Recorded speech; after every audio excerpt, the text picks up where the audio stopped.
The King of heaven and earth, the Messiah, had come into the world not in a palace, but in the most humble of settings, a manger and a stable.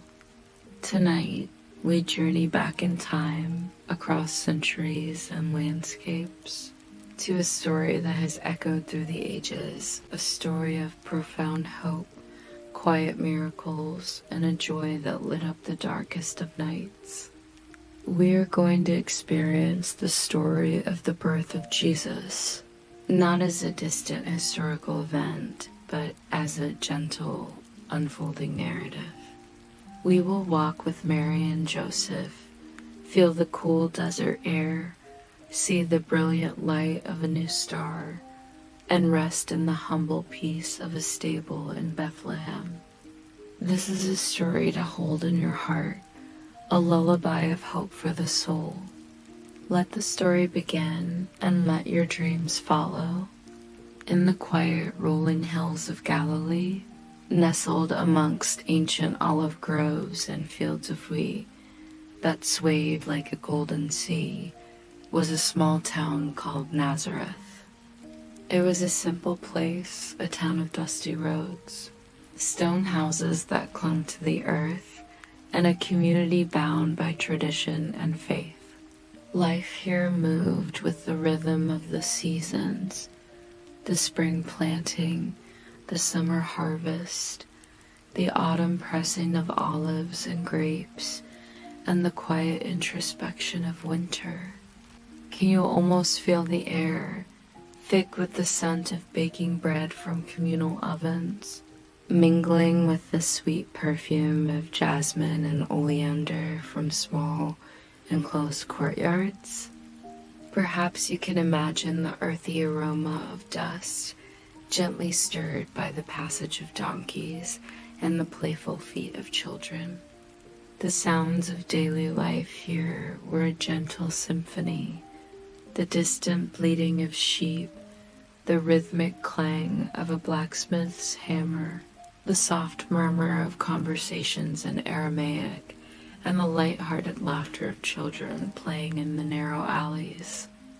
It was a place where generations lived side by side, their lives interwoven like the delicate threads of a finely woven tapestry, each person knowing their place and their purpose within the larger, comforting embrace of community. For centuries, the people of Israel had lived under the shadow of foreign rule. Their ancient kingdom diminished, their hopes often deferred. Yet through it all, a flame of unwavering faith burned brightly in their hearts. They clung to the prophecies of old, to the promises of a Messiah who would come, a deliverer from the line of David who would restore their fortunes and bring everlasting peace. This hope was not a loud, clamoring demand, but a quiet, persistent yearning woven into their prayers, whispered in their homes, and taught to their children as they drifted off to sleep. It was a hope that sustained them through hardship, a deep-seated belief that God had not forgotten his covenant with his people. In Nazareth, as in every town and village across Judea and Galilee, this quiet anticipation permeated the very air, a silent prayer for the dawn of a new era. They waited, not always knowing what form their salvation would take, but trusting in the divine plan that had been unfolding since the dawn of time. This was the world into which Mary, a young woman of Nazareth, was born and raised. A world steeped in tradition, faith, and the profound, enduring promise of a coming king. And now, let us gently turn our attention to Mary herself and the quiet miracle that was about to unfold in her life. In this humble town, Mary blossomed into young womanhood. She was not one to seek attention, preferring the quiet corners of her home, the gentle shade of an olive tree, or the peaceful solitude of the well at dawn. Her beauty, you see, was not of the striking, worldly kind that demands notice, but rather an inner radiance that shone through her gentle eyes and serene countenance. She moved with a quiet grace, her hands always busy, whether grinding grain for the day's bread, spinning wool into thread, or tending to the small garden that provided herbs and vegetables for her family.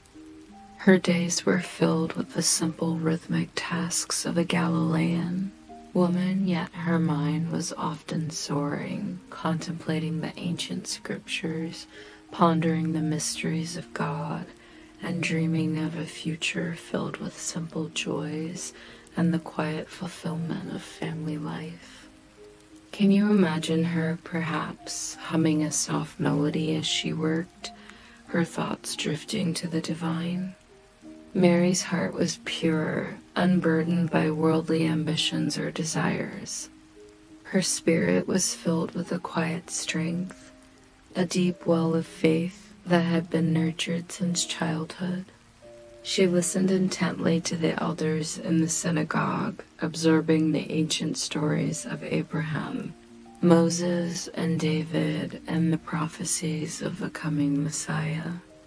She imagined the day when God would finally send his anointed one, a day that seemed both impossibly distant and yet, in her deepest prayers, intimately near. She often found solace in the Psalms, their verses echoing the longings of her own soul for justice, peace, and the presence of God. It was a faith that ran deep, a quiet river flowing through her very being. Her betrothal to Joseph was a source of quiet contentment. Joseph, a carpenter by trade, was a man of integrity and deep faith. He was known throughout Nazareth for his honesty, his diligence, and the quiet strength of his character. His hands, though calloused from shaping wood, were gentle, and his eyes held a kindness that mirrored her own. Their love was not one of passionate declarations, but of quiet understanding, shared values, and a mutual respect that formed a strong foundation for their promised life together. They spoke of building a home, raising a family, and living a life dedicated to God's laws, a simple, honorable existence that promised peace and stability. Mary envisioned their future, a life woven into the fabric of Nazareth, filled with the laughter of children and the quiet companionship of a devoted husband. It was a gentle dream, a peaceful anticipation of what was to come. One ordinary afternoon, as the sun began its slow descent, casting long, warm shadows across the courtyard of her family's home, Mary was in a moment of quiet reflection. The air was still, a gentle breeze rustling the leaves of the fig tree. The scent of baking bread wafted from a nearby house, mingling with the sweet, heady fragrance of blooming jasmine that climbed the stone walls. A lone bird chirped softly from a branch, its song a gentle counterpoint to the quiet hum of the afternoon.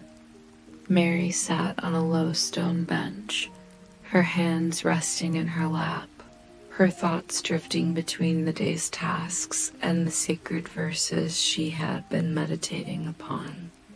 It was in this peaceful solitude, this moment of quiet communion with her own thoughts and with God, that her life was about to change forever in a way she could never have imagined. Close your eyes for a moment and picture this scene. Feel the quiet peace of that afternoon. A light, brighter than the afternoon sun, yet softer and more ethereal, began to fill the space around her. It was not a harsh or blinding light that demanded attention, but a gentle, pervasive luminescence that seemed to emanate from within the very air itself. It pulsed with a warmth that seemed to hum with a celestial melody, a silent vibration that resonated deep within her soul. The light grew, swirling softly, coalescing into a form that was both majestic and profoundly peaceful. From within this luminescence, a figure emerged. It was the angel Gabriel, a messenger from God, his presence filling the courtyard with an undeniable power, yet one that was utterly devoid of menace. His form was radiant, his raiment shimmering with an otherworldly glow, and his eyes held an ancient wisdom and a boundless compassion. Can you imagine such a sight, such a presence? Mary, though startled by the sudden appearance and the intensity of the light, was not overcome with fear. There was a serenity in the angel's gaze, a profound peace in his bearing, that stilled her heart and quieted the natural human instinct to flee. She remained seated, her eyes wide with wonder, her breath held in silent anticipation.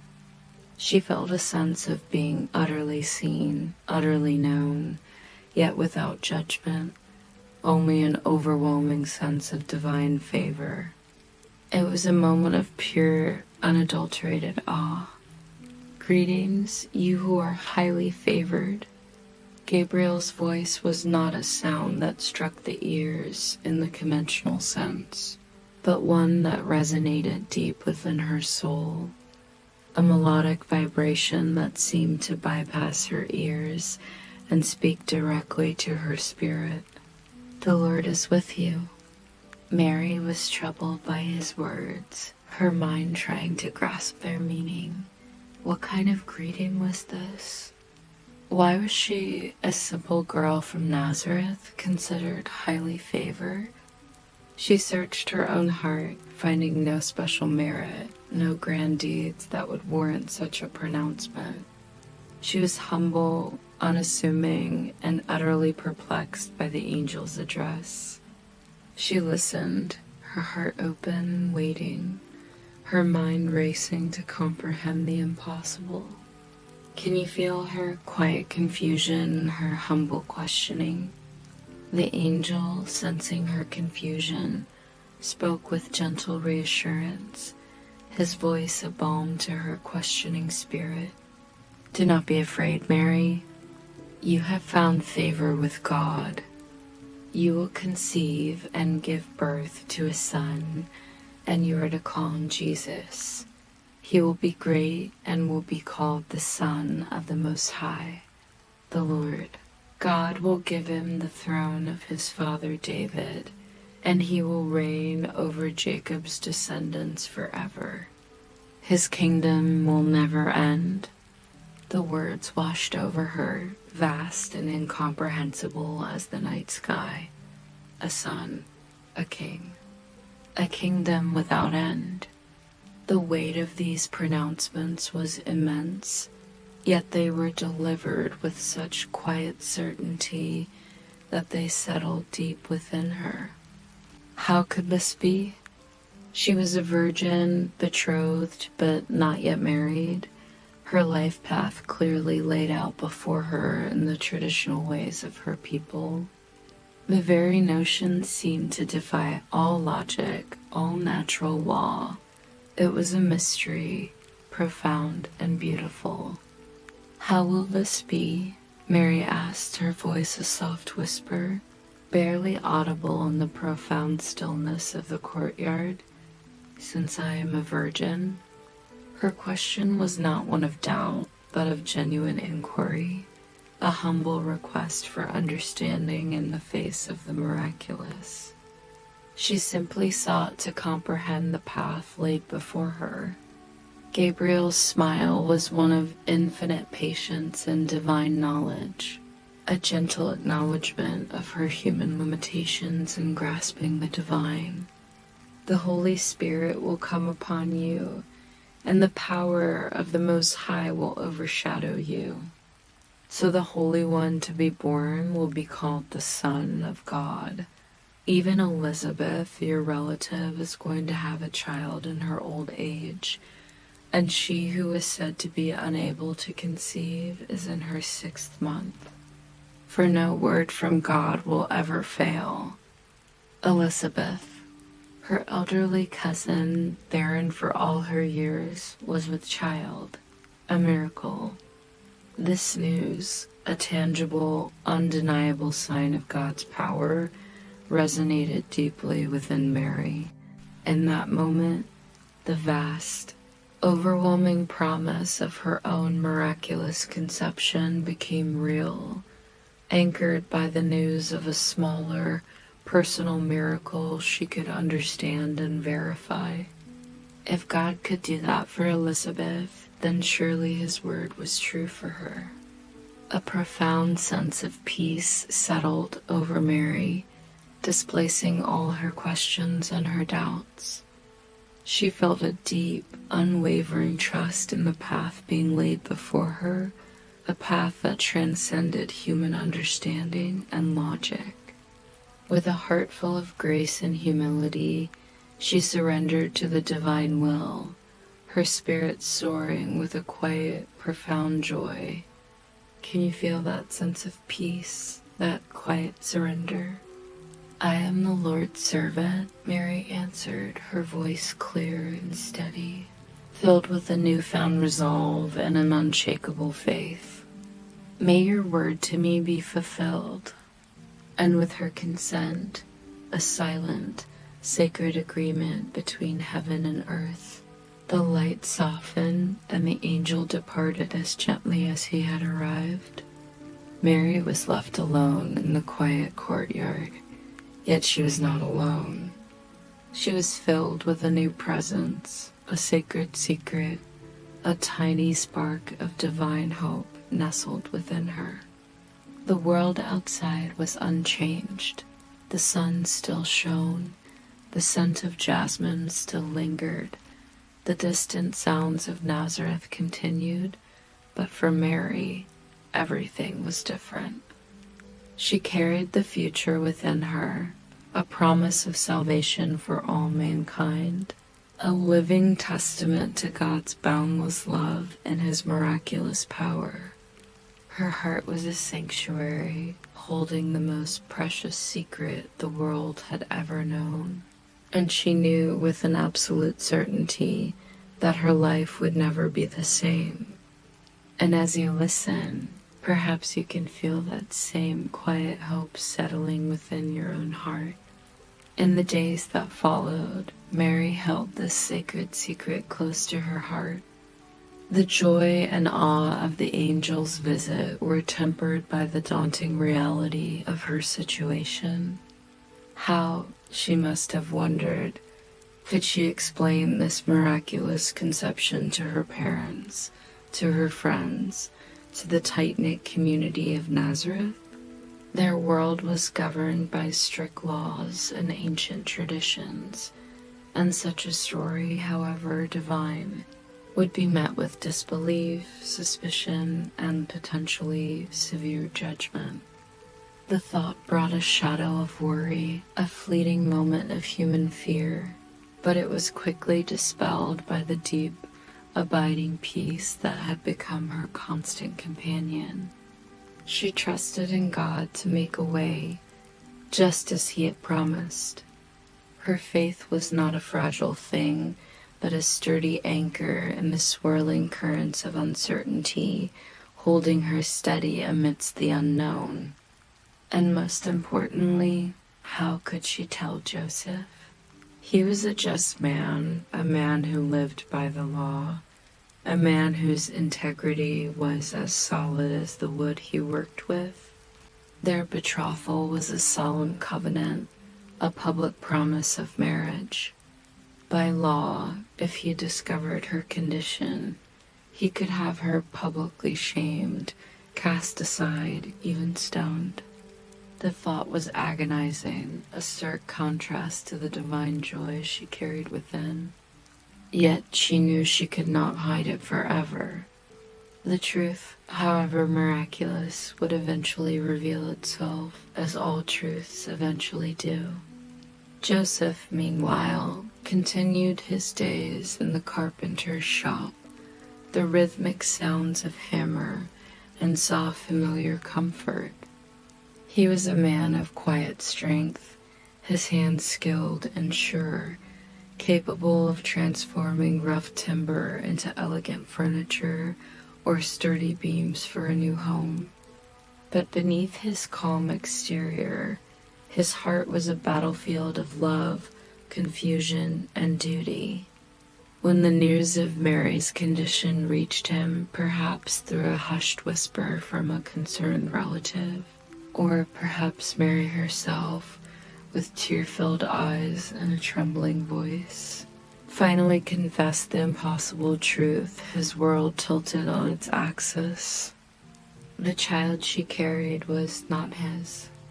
The revelation struck him like a physical blow, a wound to his heart that throbbed with betrayal and sorrow. Can you imagine the depth of his pain, the turmoil in his soul? He loved Mary deeply, with a quiet, steadfast devotion that had grown over years of shared glances and unspoken understandings.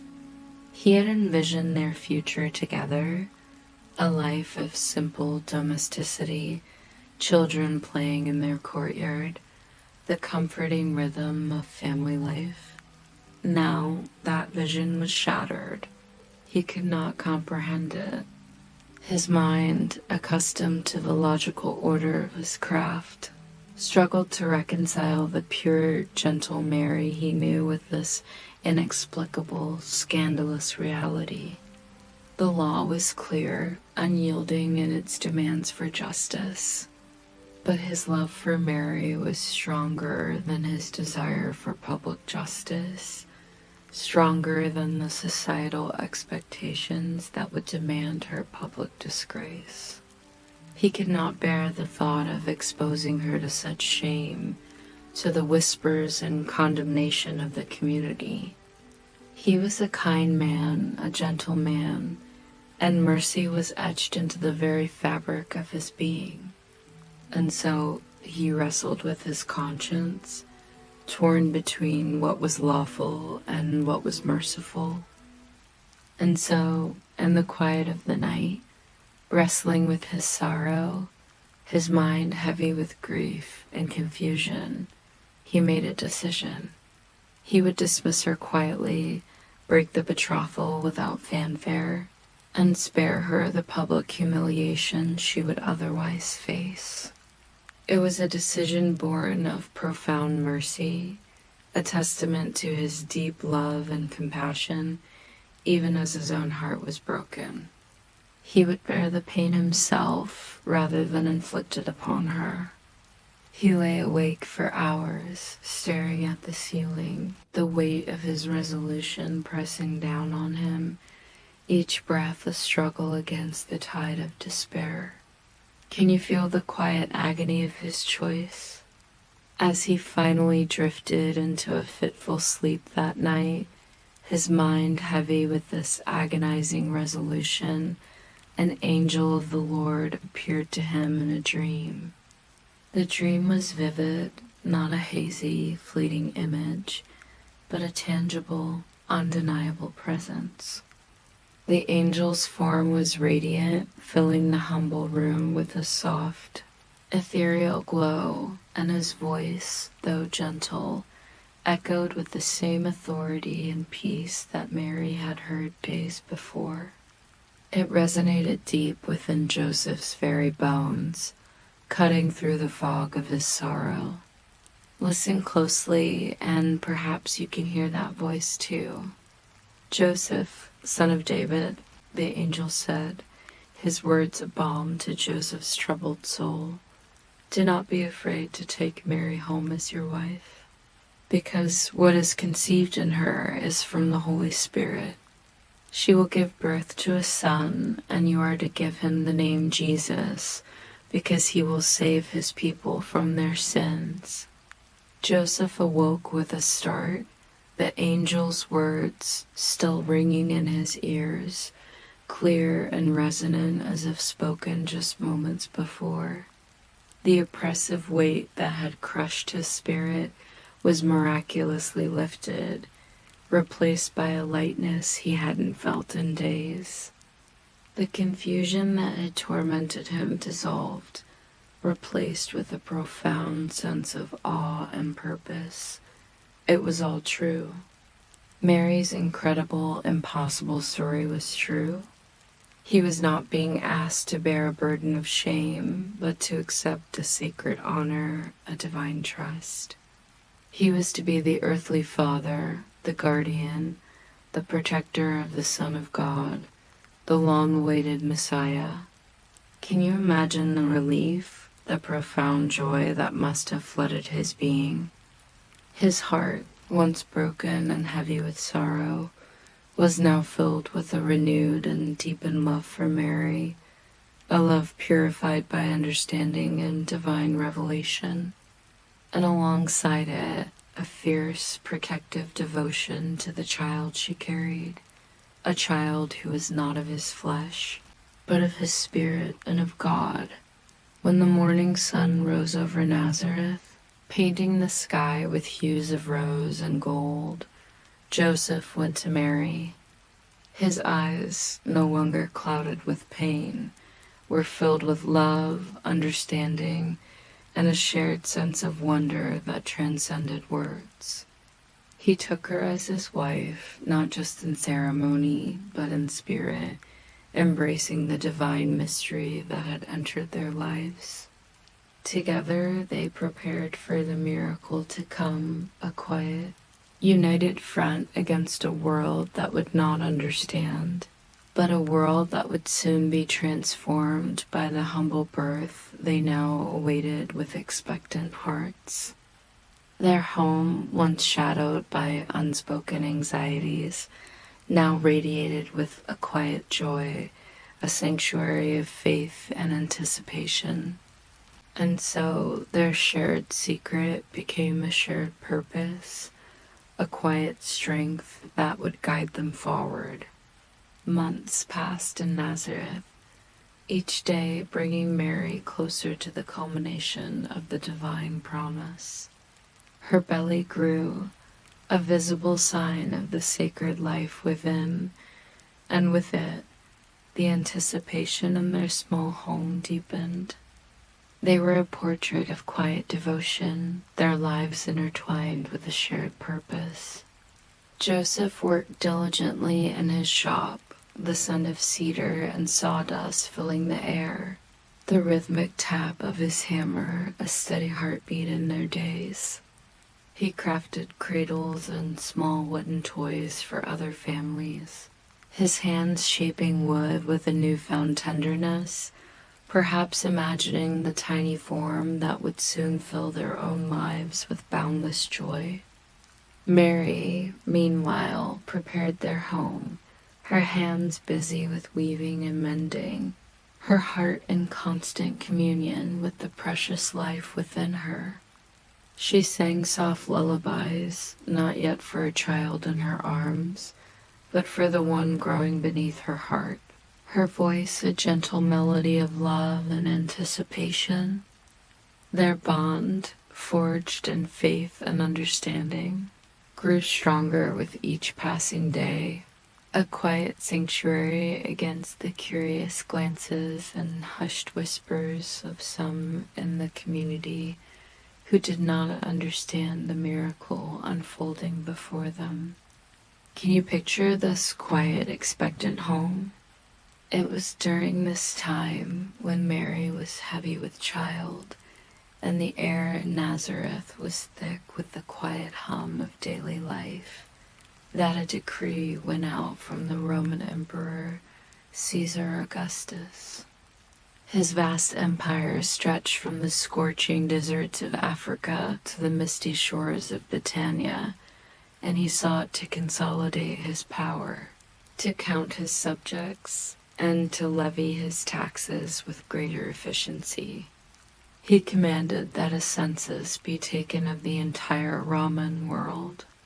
Every person was required to return to their own ancestral town to register to be counted in the grand ledger of the empire. For Joseph, who was of the house and line of King David, this meant a long and arduous journey south to Bethlehem, the city of David, the ancient birthplace of his royal ancestor, a journey of destiny indeed. The timing, it seemed, could not have been worse. Mary was in the final stage of her pregnancy, her body heavy and weary, her movements slow and deliberate. The thought of a long journey, especially one over 70 miles of rugged, hilly terrain, was daunting. The roads were not paved Roman highways, but ancient paths, often little more than rocky tracks winding through arid landscapes. The days could be hot, the nights surprisingly cold, and the prospect of finding suitable lodging along the way was uncertain.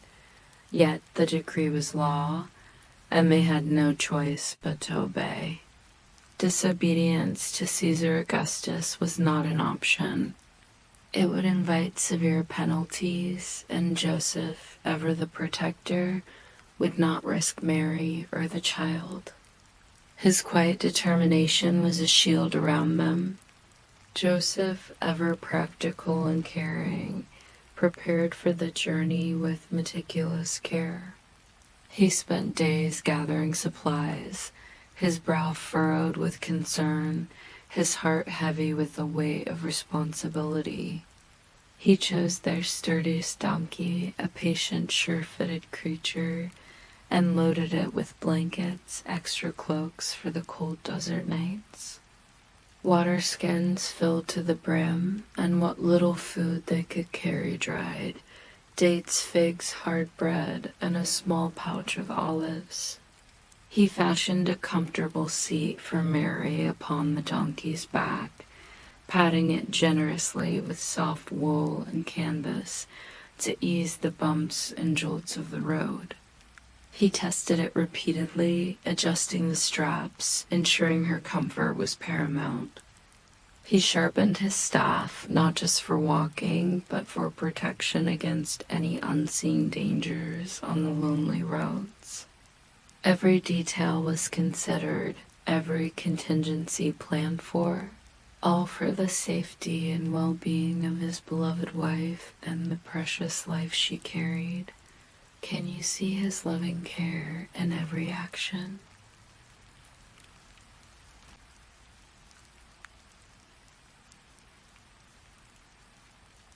They set out from Nazareth at dawn, before the sun had fully climbed above the eastern hills, joining a slow-moving caravan of others, also compelled by the census. The air was cool and crisp, carrying the faint scent of dew and distant wood smoke. The sky was a pale, promising blue, hinting at the warmth of the day to come. Mary sat upon the donkey, her hands resting protectively on her swollen abdomen, a silent prayer on her lips. Joseph walked beside her, his staff in hand, his eyes constantly scanning the path ahead, ever vigilant, ever watchful. They were just two figures among many, part of a vast, slow migration, yet their journey was unique, carrying a destiny far greater than any census could record. A quiet pilgrimage, indeed. The journey was slow, measured by the steady, rhythmic plodding of the donkey's hooves. They traveled through the fertile plains of Esdraelon, the landscape a patchwork of green fields and golden stubble, dotted with small villages where life unfolded much as it did in Nazareth. Farmers toiled in their fields, children chased chickens, and the scent of wood smoke curled from stone chimneys. They followed the winding path along the Jordan River Valley. The days warm and dry, the nights cool under a canopy of brilliant stars that seemed closer and brighter than any Mary had ever seen. Each evening they would stop, finding rest where they could, often in the company of fellow travelers, sharing a simple meal around a crackling campfire. The flickering flames cast dancing shadows against the ancient rocks, and the quiet murmur of conversations, the soft breathing of animals, and the gentle crackle of the fire became a comforting lullaby against the vast darkness of the desert night. Can you hear the gentle sounds of their journey, the quiet peace of the desert? Mary, despite her increasing weariness, found a deep sense of peace in the journey. The rhythmic plodding of the donkey, the gentle sway of her seat, the constant, reassuring presence of Joseph by her side, all became a moving meditation. She would watch the landscape change, from the verdant green hills of Galilee to the stark, rocky beauty of Samaria, and then the more familiar, rugged terrain of Judea. Each change in scenery was a reminder of the vastness of their land and the long history of their people. She felt the child within her move, a gentle flutter, a reassuring nudge, a constant reminder of the sacred purpose of their travels. This was not just a journey to be counted by an emperor. It was a pilgrimage, a fulfillment of prophecy. The ancient scriptures, which she had learned since childhood, had foretold that the Messiah would be born in Bethlehem, the city of David. And so, with every step, every mile covered, they were walking into destiny, fulfilling a divine plan laid out long before their time. A journey guided by ancient whispers and divine purpose. Joseph was her rock, her unwavering support. He was tireless in his care for her, his devotion absolute. He always found the smoothest paths, guiding the donkey carefully over rough terrain. He offered her water before she knew she was thirsty, and wrapped her in an extra blanket as the evening chill set in, his hands gentle and warm. His quiet strength was her comfort, his unwavering faith her shield against the anxieties of the journey. They spoke little, for words were often unnecessary between them. Their shared glances conveyed volumes of love, trust, and a mutual understanding of the incredible, miraculous path they were on. He would often reach out to touch her hand, a silent reassurance that he was there, that they were in this together, that he would protect her and the child with his very life. And Mary, in turn, would lean into his presence, drawing strength from his steadfastness, her heart filled with gratitude for this righteous man chosen by God to be her husband and the earthly father of her son. Can you feel the depth of their bond, their quiet, enduring love? After many days of travel, their bodies aching, their clothes dusty, and their resources dwindling, they finally saw it in the distance, Bethlehem. The town was perched on a limestone hill, its stone houses glowing warmly in the late afternoon sun, a beacon of hope after their long journey. The city of David, their ancestral home. A wave of relief washed over them, a profound sense of nearing the end of their arduous pilgrimage.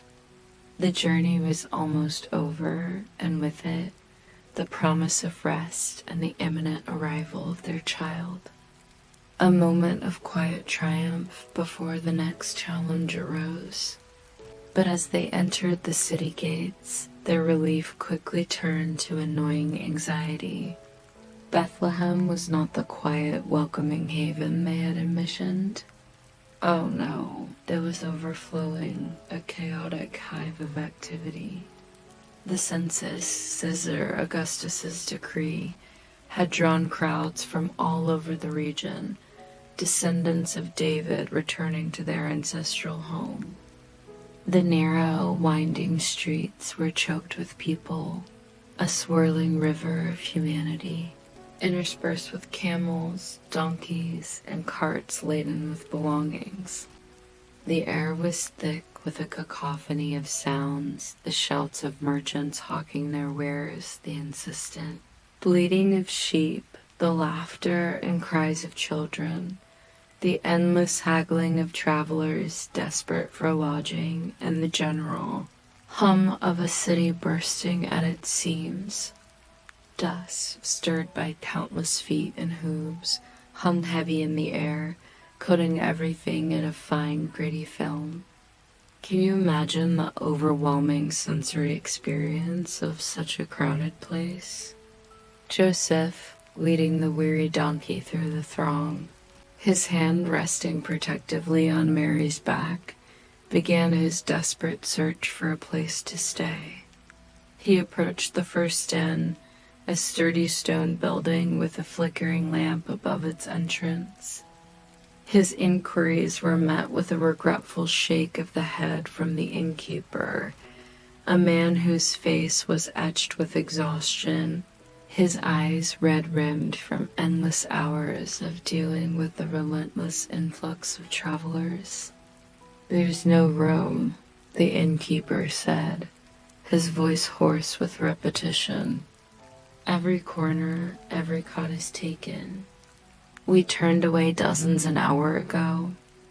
He gestured vaguely to the crowded courtyard, where families were already spreading blankets on the cool ground, resigned to sleeping under the open sky. A disheartening sight indeed.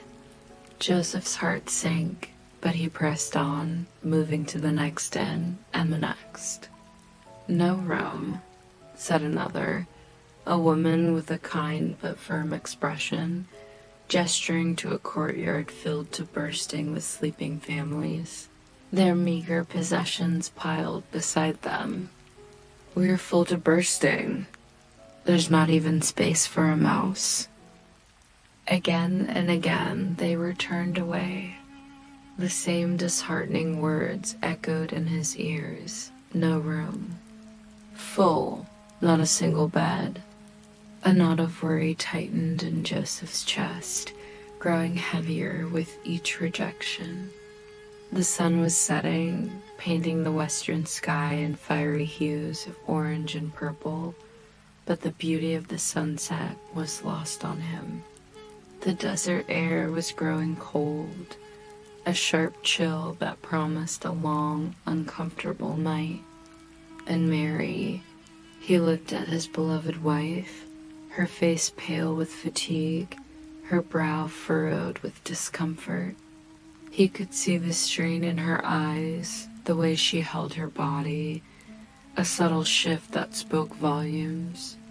He knew with a father's intuition that her time was near, perhaps even imminent. A cold wave of panic began to prick at the edges of his composure, threatening to overwhelm his usual calm demeanor. He had promised to protect her, to provide for her, and now, in this crucial hour, he felt utterly helpless. Can you feel the weight of his concern, his quiet desperation? He made one last, desperate attempt at a larger inn near the center of town, a more imposing structure that seemed to promise a last glimmer of hope. The innkeeper, a harried but not unkind man, saw the desperation in Joseph's eyes, the quiet plea in his posture. He looked at Mary, her gentle face full of a quiet plea of its own, her condition obvious even beneath her heavy cloak. Her exhaustion was palpable, her need undeniable.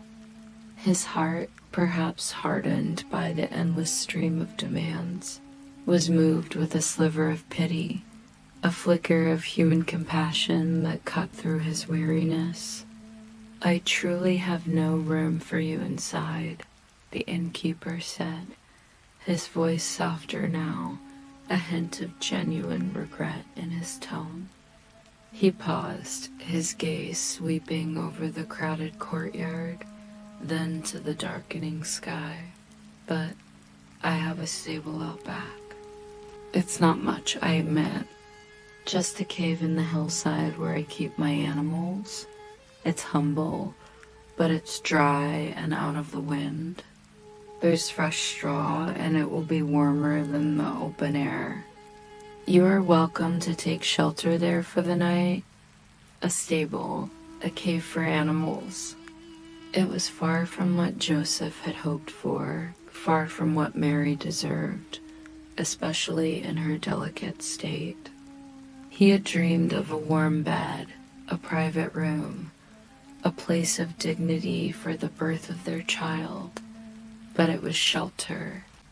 It was safety. It was a place to rest, however humble. With a heart full of gratitude for this small act of kindness, this unexpected mercy in a world that seemed to have no space for them, Joseph accepted. He nodded a silent thank you and gently guided Mary forward. A small act of grace in a crowded world.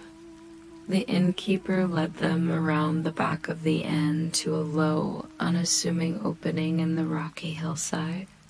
It was indeed a cave, rough-hewn and natural, but surprisingly clean. The air inside was warm, a comforting contrast to the biting chill outside, and smelled faintly of clean hay, damp earth, and the gentle, musky scent of a few animals. A few oxen stood quietly in their stalls, their large dark eyes blinking slowly. A donkey shifted its weight, its soft breathing a peaceful rhythm in the stillness.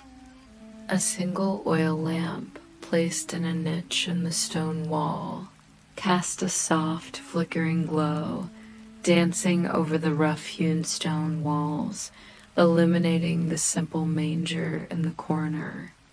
Can you feel the quiet warmth of this humble place? It was humble, yes, but it was peaceful.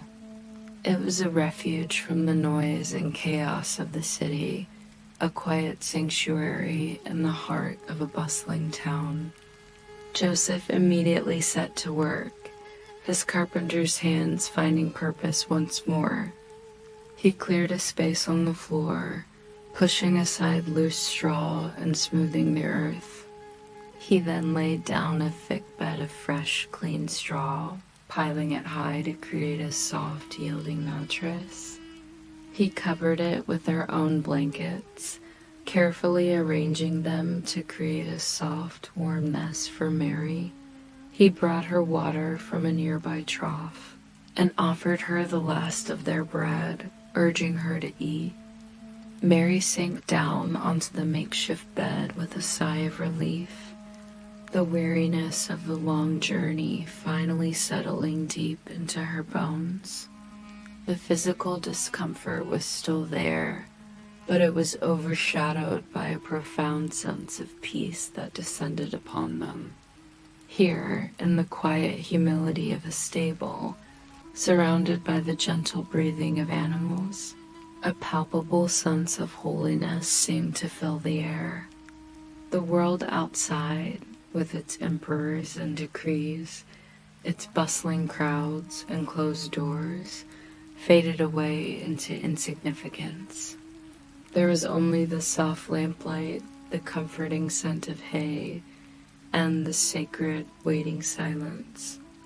They were alone, yet not alone, enveloped in a divine presence that promised to make this humble place the most sacred spot on earth. The stage was set not in a grand palace, but in a simple stable, for the greatest miracle the world would ever know.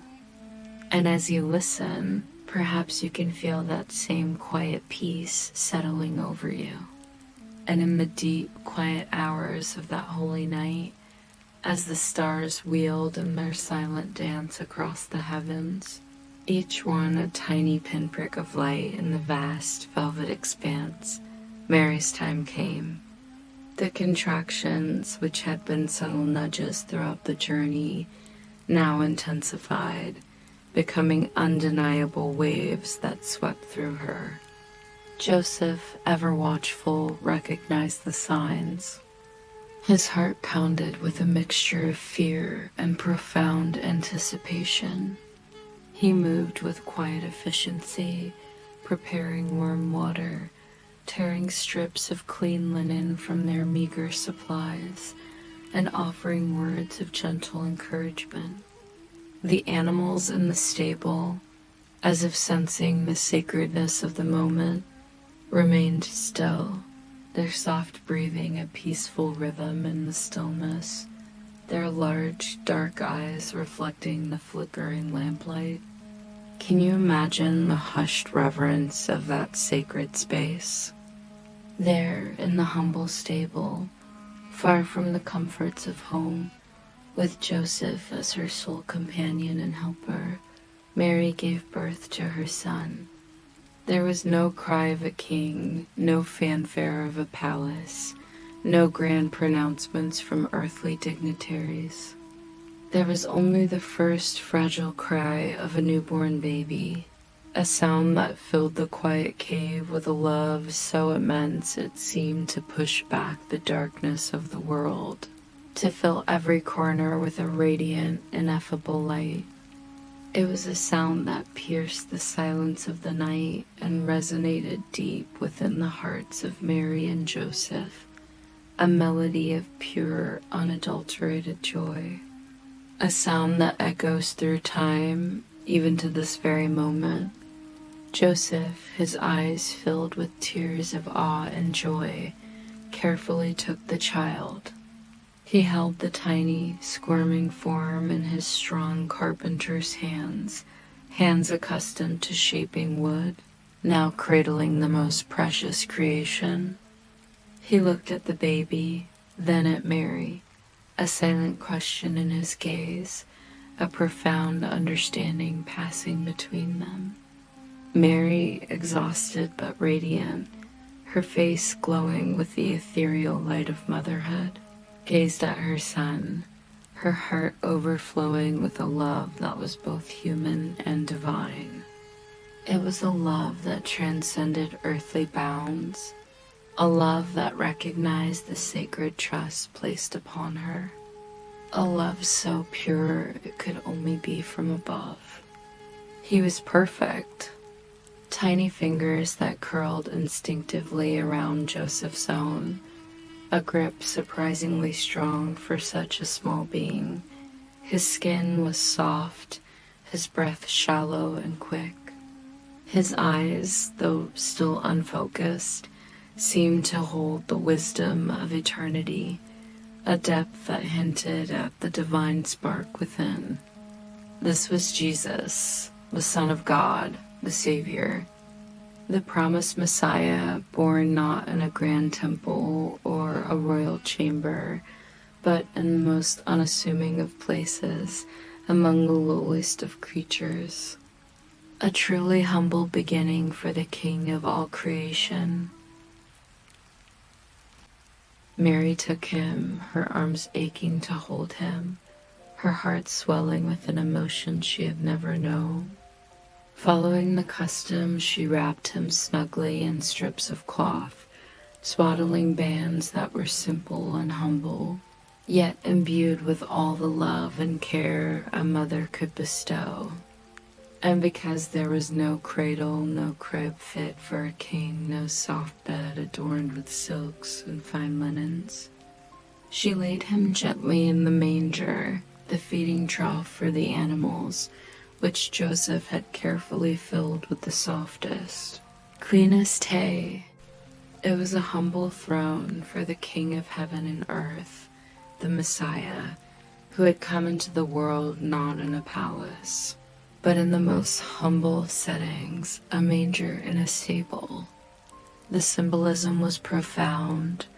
The creator of the universe, born into poverty, embracing humility from his very first breath. The stable, once a mere shelter for animals, was now transformed into a sacred space, hallowed by the presence of the divine. The air hummed with a palpable sense of holiness, a quiet reverence that even the oxen and the donkey seemed to feel, their gentle breathing adding to the profound peace of the moment.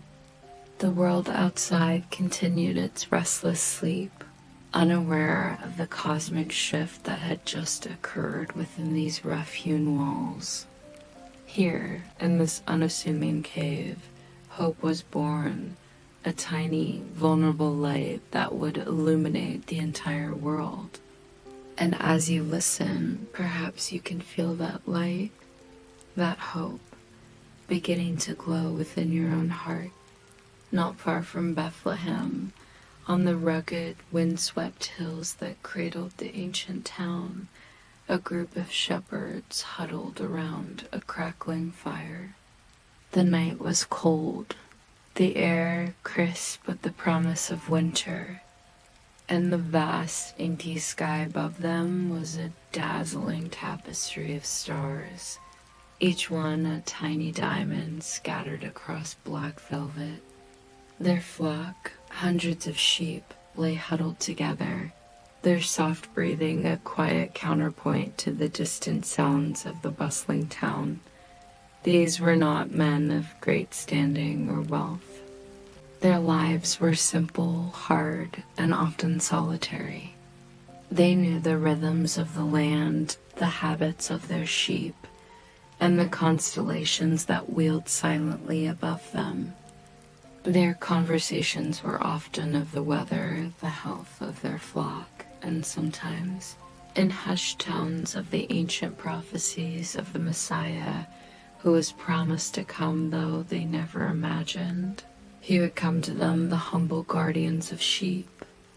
Can you almost feel the chill of the night air and the warmth of their small fire? As they shared their meager meal of bread and olives, and spoke in low voices, a light more brilliant than any star suddenly blazed in the sky above them. It was not the gentle, ethereal light that had visited Mary and Joseph, but a sudden, overwhelming glory that pierced the darkness of the night. The shepherds, accustomed to the subtle shifts of the night sky, were terrified. They instinctively shielded their eyes, their hearts pounding in their chests, convinced that their end had come. The sheep stirred uneasily, sensing the profound shift in the atmosphere. Imagine their fear, their sudden awe. From within this blinding radiance, a figure emerged, radiant and majestic. It was an angel of the Lord, his presence filling the night with an awe-inspiring power. The shepherds fell to the ground, trembling, their faces pressed against the cold earth. They were simple men, and the glory of the Lord was too much for their mortal eyes. But the angel's voice, though powerful, was filled with a gentle reassurance that cut through their fear. "Do not be afraid," he proclaimed, his voice echoing across the hills. "I bring you good news that will cause great joy for all the people. Today in the town of David, a Savior has been born to you. He is the Messiah, the Lord. This will be a sign to you. You will find a baby wrapped in cloths and lying in a manger." As if in answer to his words, the heavens suddenly burst open. The single angel was joined by a vast celestial choir, a multitude of the heavenly host, their voices raised in a glorious symphony that filled the entire sky. Glory to God in the highest heaven, and on earth peace to those on whom his favor rests. The sound was unlike anything the shepherds had ever heard. A harmony of pure light and sound, a melody that resonated deep within their very souls. The hills themselves seemed to hum with the divine music, and the stars twinkled in time with the celestial chorus. It was a moment of pure, unadulterated wonder, a glimpse into the very heart of heaven.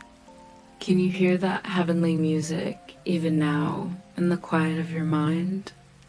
Then, as suddenly as it had appeared, the heavenly host withdrew, the light faded, and the night returned to its quiet, starry embrace. The shepherds lay there for a moment, stunned, their ears still ringing with the echoes of the angelic song, their eyes still seeing the afterimage of the divine light. Then a profound sense of exhilaration, of joyous urgency, swept over them. Their fear had vanished, replaced by an unshakable faith and an overwhelming desire to see this miracle for themselves. Let's go to Bethlehem and see this thing that has happened, which the Lord has told us about. They urged one another, scrambling to their feet. Leaving their flocks, trusting in God's protection, they hurried down the rocky paths, their hearts pounding with anticipation. They knew the town well, and the angel's sign, a baby wrapped in cloths and lying in a manger, was specific enough to guide them. They ran through the quiet streets of Bethlehem, past the darkened houses and the still bustling inns, following an inner compass, a divine pull towards the humble stable. They found it, just as the angel had said. The low opening in the hillside, the faint glow of an oil lamp, the soft breathing of animals. They peered inside, their eyes adjusting to the dim light, and there, in the midst of the humble stable, was Mary, Joseph, and the tiny baby, wrapped in swaddling cloths and lying in the manger. It was exactly as foretold. The sight filled them with an overwhelming sense of awe and reverence. This was no ordinary child. This was the Messiah, the Lord, born in the most unexpected of places. They knelt, their rough hands clasped in prayer, their hearts overflowing with a simple, profound worship. They had witnessed the glory of God, and now they stood in the presence of his Son. Can you feel the quiet reverence of that moment? They told Mary and Joseph everything, the blinding light, the angel's message, the glorious chorus of the heavenly host. Mary listened, pondering these things in her heart, her gaze never leaving her newborn son. Joseph, too, was filled with renewed wonder, his earlier dream confirmed by the testimony of these simple, honest men. The shepherds, their mission fulfilled, their hearts bursting with joy, returned to their flocks, glorifying and praising God for all the things they had heard and seen, which were just as they had been told. Their lives, once defined by the quiet solitude of the hills, were now forever changed, touched by the divine, transformed into living testaments of the night a Savior was born. And as they returned, perhaps they carried with them a new song, a quiet melody of joy that would echo through their days. Far to the east, beyond the shifting sands of the desert and the bustling trade routes, lived men of wisdom and learning, known as magi. They were scholars of the stars, interpreters of ancient prophecies, and seekers of truth. Their lives were dedicated to the study of the heavens, believing that the celestial bodies held secrets and signs of divine will. For generations, they had passed down a particular prophecy, a whisper from the distant past, foretelling the birth of a great king in Judea, whose coming would be heralded by a unique star. They had watched the night sky with diligent patience, their observatories filled with charts and instruments, their minds attuned to the subtle dance of the constellations. Can you imagine their quiet dedication, their unwavering focus on the mysteries of the cosmos? One night, as the air grew cool and the desert silence deepened, a new star appeared. It was unlike any they had ever seen, not merely bright, but pulsating with an extraordinary luminescence, a beacon that seemed to sing of a profound and singular event. Its light was steady, unwavering, and seemed to draw their gaze westward, towards the distant lands of Judea. Their hearts, usually calm and analytical, stirred with an undeniable excitement. This was it. This was the sign they had awaited, the fulfillment of the ancient texts. The King of the Jews, the long prophesied ruler, had been born. A moment of revelation, a quiet certainty in the vastness of the night. Without hesitation, they began to prepare for a journey of immense proportions. This was no casual trip. It was a pilgrimage of faith, a quest to honor a newborn sovereign. They consulted their maps, gathered their most precious treasures, gifts fit for a king. Gold, shimmering and pure, a symbol of royalty and earthly power. Frankincense, a fragrant resin burned in temples, signifying divinity and priestly intercession. And myrrh, a bitter gum used in embalming, a poignant foreshadowing of sacrifice and mortality. These were not mere presents, but offerings imbued with deep symbolic meaning, chosen with careful deliberation and reverence. Each gift a silent prayer, a profound statement. Their caravan was assembled with meticulous care. Camels, strong and resilient, were laden with supplies for the long trek across vast, unforgiving landscapes. Servants, guides, and guards were chosen, each understanding the solemnity of their mission. The journey would be arduous, spanning months, perhaps even years, across deserts, mountains, and through foreign lands. They would face scorching sun by day and freezing cold by night, the constant threat of bandits, and the challenges of navigating unfamiliar territories. Yet their resolve was unshakable, fueled by the unwavering light of the star that guided them, a testament to their faith, their unwavering purpose. Day after day, night after night, they followed the star. It moved before them, not like a fixed point in the heavens, but as a living guide leading them steadily westward. During the day, its subtle presence was still discernible, a faint shimmer in the azure sky. At night, it blazed forth, a brilliant beacon, illuminating their path and filling their hearts with renewed hope. They spoke little, their conversations often hushed and reverent, discussing the prophecies, the meaning of the star, and the nature of the king they sought.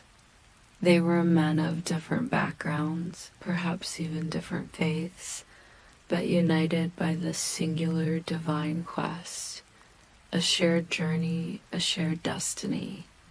They passed through bustling cities, their exotic attire and laden camels drawing curious stares. They traversed desolate stretches of desert, where the only sounds were the soft padding of camel hooves on sand and the whisper of the wind.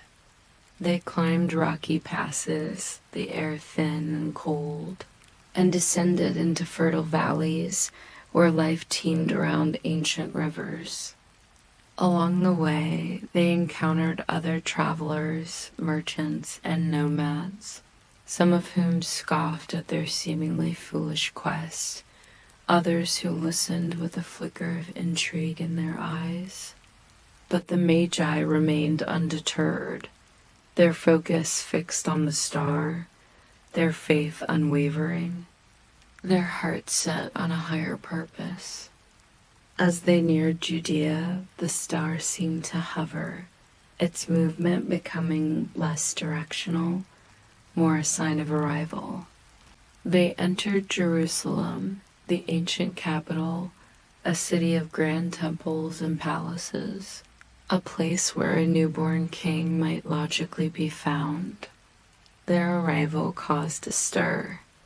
Foreign dignitaries, bearing rich gifts and speaking of a new king, naturally drew the attention of King Herod, the paranoid and ruthless ruler of Judea. Herod, a man obsessed with power and terrified of any challenge to his throne, was deeply troubled by their news. He secretly summoned the Magi, feigning interest, and cunningly inquired about the exact time the star had appeared. He then sent them on their way to Bethlehem, instructing them, "Go and search carefully for the child. As soon as you find him, report to me, so that I too may go and worship him." His words were honeyed, but his intentions were dark, his heart already plotting murder. A chilling deception indeed. Unaware of Herod's sinister designs, the Magi left Jerusalem, their spirits buoyed by the renewed sense of purpose. And as they departed the city, the star, which had seemed to dim over Jerusalem, reappeared, shining brightly once more, leading them directly to Bethlehem. Their hearts swelled with joy and relief. The long journey was almost at an end. The star guided them through the narrow streets of the small town, past the bustling inns and the quiet homes, until it finally came to rest over a humble dwelling. Not a palace, not a grand house, but a simple, unassuming place. It was here, in this quiet corner of Bethlehem, that the greatest treasure awaited them. Their journey, spanning vast distances and countless nights under the guiding star, had finally reached its miraculous destination. And as you listen, perhaps you can imagine the profound sense of fulfillment they must have felt, standing at the threshold of such a sacred moment. The star, having led them across vast deserts and through bustling cities, now stood still, hovering directly over a humble house in Bethlehem. It was not the stable where Jesus had been born, for some time had passed since that holy night. Mary and Joseph, with their infant son, had likely found more permanent, though still modest, lodging within the town. The Magi, their hearts thrumming with a mixture of anticipation and profound reverence, dismounted their camels, their exotic robes rustling softly in the quiet evening air. The long journey, the hardships, the political intrigue of Jerusalem, all faded into insignificance as they stood before this unassuming dwelling, guided by the celestial beacon. Can you feel the quiet excitement, the deep sense of purpose that filled them? They entered the house, their eyes, accustomed to the vastness of the night sky, now adjusting to the dim light within. And there, in the simple room, they saw him, not a king on a throne, surrounded by courtiers and riches, but a young child, perhaps a toddler now, sitting on his mother's lap. Mary, serene and gentle, looked up at them, her eyes holding a quiet wisdom. Joseph, ever watchful, stood nearby, his presence a silent testament to his protective devotion. The scene was one of profound humility, a stark contrast to the royal courts they had left behind, yet it radiated a holiness that transcended all earthly grandeur, a sight that would forever be etched in their memories. In that moment, all their learning, all their wisdom, all their worldly understanding coalesced into a single, undeniable truth. This was indeed the king they had sought, the one whose birth had been foretold by the stars. Overwhelmed by the divine presence, the Magi fell to their knees, bowing down in worship before the child.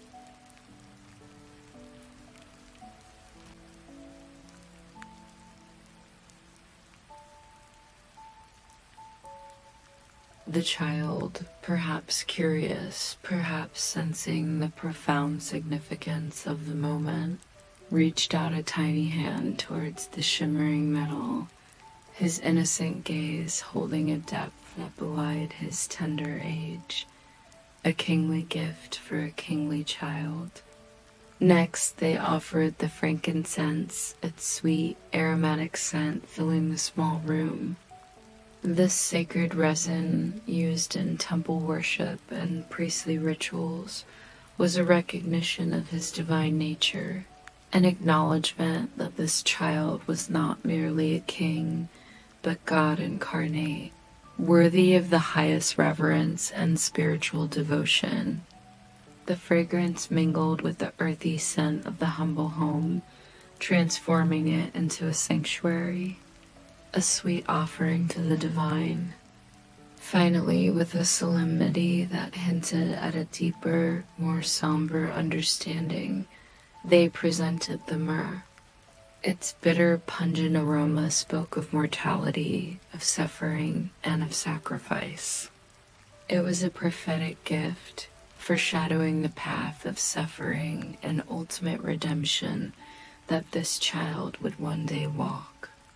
Mary, ever pondering things in her heart, perhaps felt a pang of sorrow, a whisper of the future, even amidst the joy of the moment. Joseph, too, may have sensed the weight of this final gift, the profound destiny that awaited their beloved son, a gift that spoke of a deeper truth, a future yet to unfold. Mary and Joseph, though simple people, understood the immense significance of this visit. They watched with awe as these foreign dignitaries, men of great learning and influence, knelt before their child, offering gifts of such profound meaning. It was another confirmation, a powerful testament to the divine truth of their son's identity. They offered the Magi hospitality, sharing what little they had, their hearts overflowing with gratitude for this unexpected validation of their faith, a quiet exchange of profound understanding. After their worship, the Magi prepared to return to their distant lands. However, having been warned in a dream not to return to Herod, they departed by another route, avoiding Jerusalem and the treacherous king. Their mission was complete, their hearts filled with a joy and wonder that would forever transform their lives. They had seen the star, followed its light, and knelt before the King of Kings, a humble child in a humble home. Their journey had ended, but the journey of the world, now touched by the light of the Messiah, had only just begun. They carried with them not just memories, but a profound spiritual truth that would resonate through their lives and beyond. A testament to the quiet miracle they had witnessed in Bethlehem. And as you drift deeper into rest, perhaps you can imagine the quiet wisdom they carried back to their distant lands. As the Magi departed, taking a different route to avoid the treacherous King Herod, a quiet calm settled once more over the humble dwelling in Bethlehem. The extraordinary events of the past days, the birth of their son, the visit of the awestruck shepherds, the profound adoration of the wise men from the east began to coalesce in Mary's heart. She sat by the manger, gazing at her sleeping child, his tiny chest rising and falling with the gentle rhythm of innocent slumber.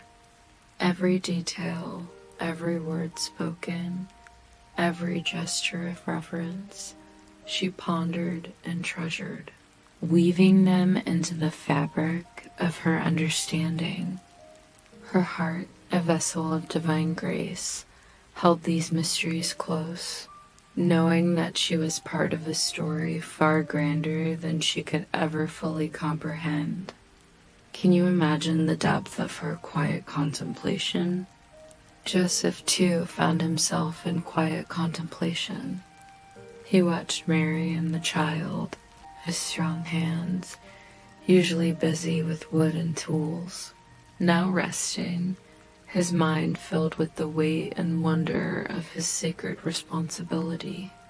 He had been called to protect this family, to provide for them, to be an earthly father to the Son of God. The journey had been long, the challenges many, but each step had been guided by a divine hand. He knew that their path would continue to be extraordinary, filled with both blessings and trials, but his faith, once tested, was now unshakable. He had seen the glory of God manifest in the most humble of settings, and he was ready for whatever lay ahead. A quiet strength, a steadfast resolve. The shepherds, their hearts still singing with the angelic chorus, returned to their flocks on the hillsides, but they were changed men. They could not keep silent about what they had seen and heard. They spread the news to everyone they met, their simple, honest testimonies echoing the divine proclamation: a Savior had been born. Their voices, once heard only by their sheep, now carried the message of hope and joy across the Judean countryside, preparing the way for the light that had dawned in Bethlehem, a ripple of joy spreading through the land. And so, in the quiet aftermath of that holy night, a new dawn truly broke over the world. It was not a dawn heralded by trumpets or earthly armies, but by the fragile cry of a baby, the humble adoration of shepherds, and the reverent gifts of wise men.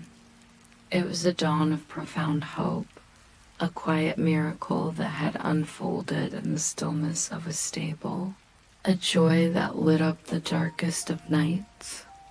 The King of heaven and earth had come, not with power and might, but with vulnerability and love, choosing the lowest place to begin his reign.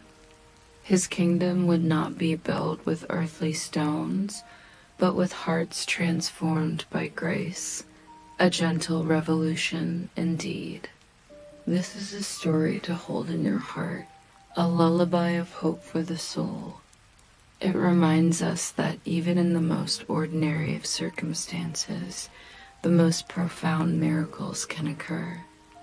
It whispers of a love that seeks out the humble, a peace that transcends understanding, and a joy that is born in the quietest moments. Let this ancient narrative settle over you, a gentle balm for your spirit, inviting you to drift away from the cares of the day and into a deep restorative sleep filled with dreams of hope and the quiet promise of a new dawn. May the peace of this story fill your heart, and may your dreams be as serene as the Bethlehem night. And as you close your eyes, remember the quiet miracle, the profound hope, and the gentle joy that began on that holy night.